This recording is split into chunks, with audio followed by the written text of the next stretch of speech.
Volunteering has dropped off by half over the last few years here in Christchurch, but with plenty of people still in need for support, why aren't we donating more of our free time?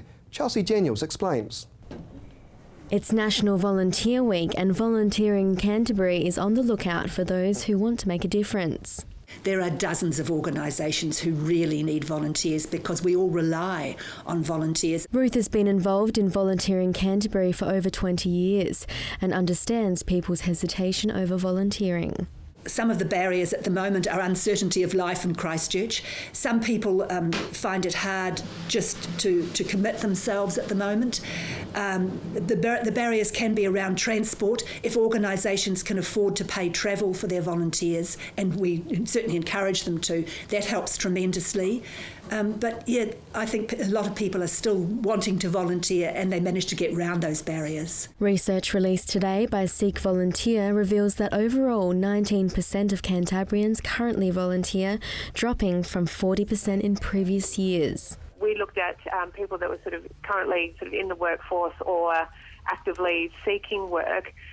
So it does exclude potential volunteers who are, we know, there's a lot of retirees that volunteer, and also increasingly younger generations of volunteering.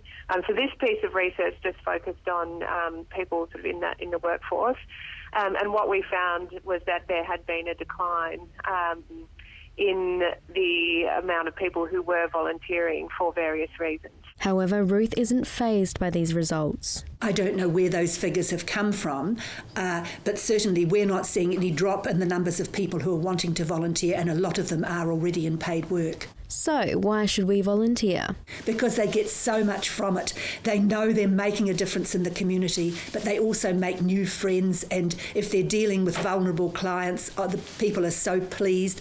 Often a volunteer may be the only person that somebody sees during the week who hasn't actually been paid to be there. So it's really, really important what they do, and they get a great buzz from it. And Seek Volunteer research proves that Cantabrians are very good at helping out. Whenever something happens, like a big event like the earthquake in Christchurch, Cantabrians are always willing to chip in and help out and lend a hand. Chelsea Daniels, CTV News.